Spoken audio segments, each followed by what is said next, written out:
हरे कृष्ण प्रिय भक्तों, आज हम श्रीमद् भगवद गीता के दूसरे अध्याय के 17वें श्लोक का पाठ करने वाले हैं। आइए आज का पाठ प्रारंभ करेंगे भगवान का ध्यान करते हुए।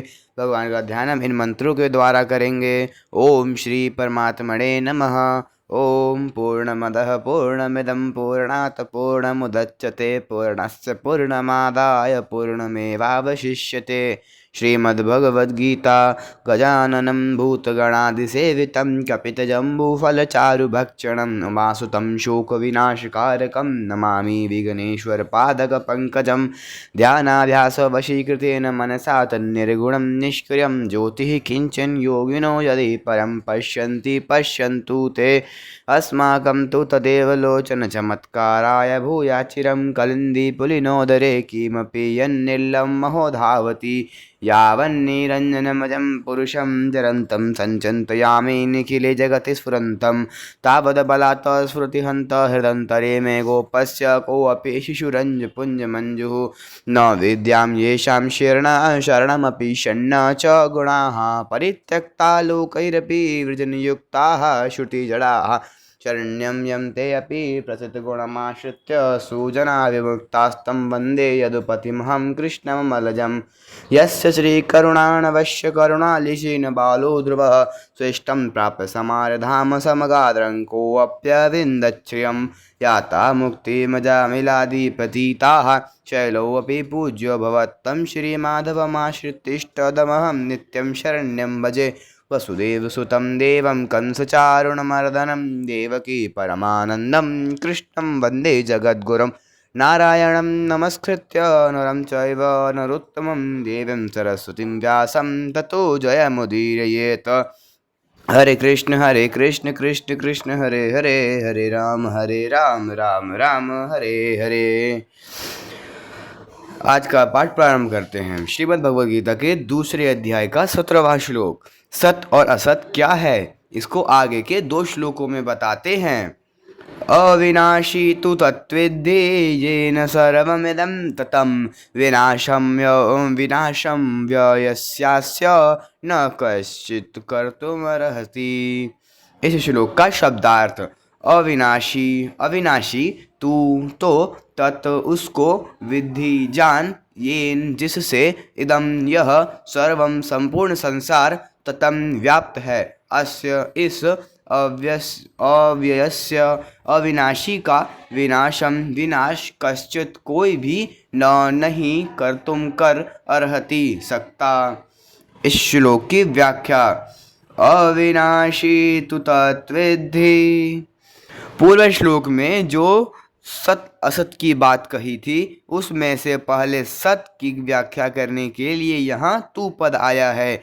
उस अविनाशी तत्व को तू समझ, ऐसा कहकर भगवान ने उस तत्व को परोक्ष बताया है। परोक्ष बताने में तात्पर्य है कि इदंता से दिखने वाले इस संपूर्ण संसार में वह परोक्ष तत्व ही व्याप्त है, परिपूर्ण है। वास्तव में जो परिपूर्ण है वही है, और जो सामने संसार दिख रहा है यह नहीं है। यहाँ तत्पद से सत तत्व को परोक्ष रीति से कहने का तात्पर्य यह नहीं है कि वह तत्व बहुत दूर है, किंतु वह इंद्रियों और अंतःकरण का विषय नहीं है, इसलिए उसको परोक्ष रीति से कहा गया है। ये न सर्वमिदं ततम, जिसको परोक्ष कहा है उसी का वर्णन करते हैं कि यह सब का सब संसार उस नित्य तत्व से व्याप्त है। जैसे सोने के बने हुए गहनों में सोना हो, लोहे से बने हुए अस्त्र शस्त्रों में लोहा, मिट्टी से बने हुए बर्तनों में मिट्टी, और जल से बनी हुई बर्फ में जल ही व्याप्त है, अर्थात जल ही परिपूर्ण है। ऐसे ही संसार में वह सत तत्व ही व्याप्त है, अतः वास्तव में इस संसार में वह सत तत्व ही जानने योग्य है।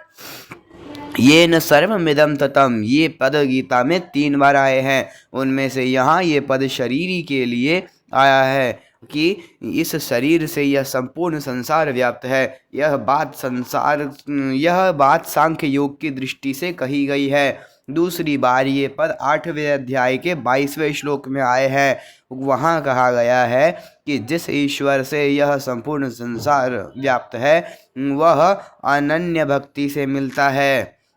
अतः भक्ति का वर्णन होने से उपयुक्त पद ईश्वर के पद विषय में आए हैं। तीसरी बार ये पद 18वें अध्याय के 46वें श्लोक में आए हैं। वहाँ कहा गया है कि जिससे यह संपूर्ण संसार व्याप्त है उसका चारों वर्ण अपने अपने कर्मों द्वारा पूजन करें। यह वर्णन भी भक्ति की दृष्टि से हुआ है। 9वें अध्याय के 4थे श्लोक में राज विद्या का वर्णन करते हुए भगवान ने मया तत्मिदं सर्वं पदों से कहा है कि यह संपूर्ण संसार मेरे से व्याप्त है। इस प्रकार 3 जगह तो ये न पद देकर उस तत्व को परोक्ष रूप से कहा गया है और एक जगह अस्मद शब्द मया देकर स्वयं भगवान ने अपरोक्ष रूप से अपनी बात कही है। विनाशं यस्यास्य न कश्चित् कर्तुमर्हति। यह शरीरी अव्यय अर्थात अविनाशी है। भगवान ने गीता में जगह जगह शरीरी को ही अव्यय कहा है और अपने को भी अव्यय कहा है। स्वरूप से दोनों अव्यय होने पर भी भगवान तो प्रकृति को अपने वश में करके प्रकट और अंतर्धान होते हैं। यह शरीरी प्रकृति के परवश होकर जन्मता और मरता रहता है क्योंकि इसने शरीर को अपना मान रखा है। इस अविनाशी का कोई विनाश कर ही नहीं सकता, परंतु शरीर विनाशी है क्योंकि वह नित्य निरंतर विनाश की तरफ जा रहा है। अतः इस विनाशी के विनाश को कोई रोक ही नहीं सकता।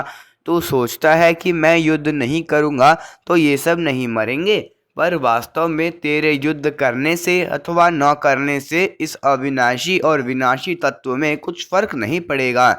अर्थात अविनाशी तो रहेगा ही और विनाशी का नाश होगा ही। यहाँ अस्य पद से सत्तत्व को इंदता से कहने का तात्पर्य है कि प्रतिक्षण बदलने वाले शरीर में जो सत्ता दिखती है वह इसी सत्तत्व की ही है। मेरा शरीर है और मैं शरीरधारी हूँ, ऐसा जो अपनी सत्ता का ज्ञान है उसी को लक्ष्य करके भगवान ने यहाँ अस्य पद दिया है। इस श्लोक का परिशिष्ट भाव। व्यवहार में हम कहते हैं कि यह मनुष्य है, यह पशु है, यह वृक्ष है, यह मकान है आदि। तो इसमें मनुष्य, पशु, वृक्ष, मकान आदि तो पहले भी नहीं थे और पीछे भी नहीं रहेंगे तथा वर्तमान में भी प्रतिक्षण अभाव में जा रहे हैं, परंतु इनमें है रूप से जो सत्ता है वह सदा ज्यों की त्यों है। तात्पर्य है कि मनुष्य, पशु, वृक्ष, मकान आदि तो संसार है और है अविनाशी आत्मतत्व है। इसलिए मनुष्य, पशु, वृक्ष, मकान आदि तो अलग अलग हुए पर इन सब में है एक ही रहा। इसी तरह मैं मनुष्य हूँ, मैं पशु हूँ, मैं देवता हूँ आदि में शरीर तो अलग अलग हुए पर हूँ अथवा है एक ही रहा।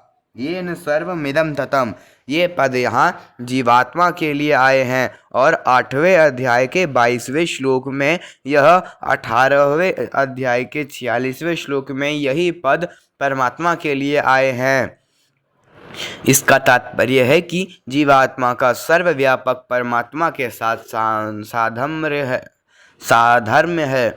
अतः जैसे परमात्मा संसार से असंग है, ऐसे ही जीवात्मा भी शरीर संसार से स्वतः स्वाभाविक असंग है। असंगो ह्ययं पुरुषः देहे अस्मिन् पुरुषः परः। जीवात्मा की स्थिति किसी एक शरीर में नहीं है, वह किसी शरीर से चिपका हुआ नहीं है, परंतु इस असंगता का अनुभव न होने से ही जन्म मरण हो रहा है। अगर आपको यह श्लोक पसंद आए तो वीडियो को लाइक करके चैनल को अवश्य से सब्सक्राइब कर लें। अगला श्लोक। अंतवंत इमे देहा नित्यस्योक्ता शरीरिणः अनाशिनो अप्रमेयस्य तस्माद्बुद्धस्य भारत। हरे कृष्ण। अगर आप सभी को यह वीडियो पसंद आए तो वीडियो को लाइक करें, मेरे चैनल को अच्छे से सब्सक्राइब कर लें। हरे कृष्ण, हरि बोल।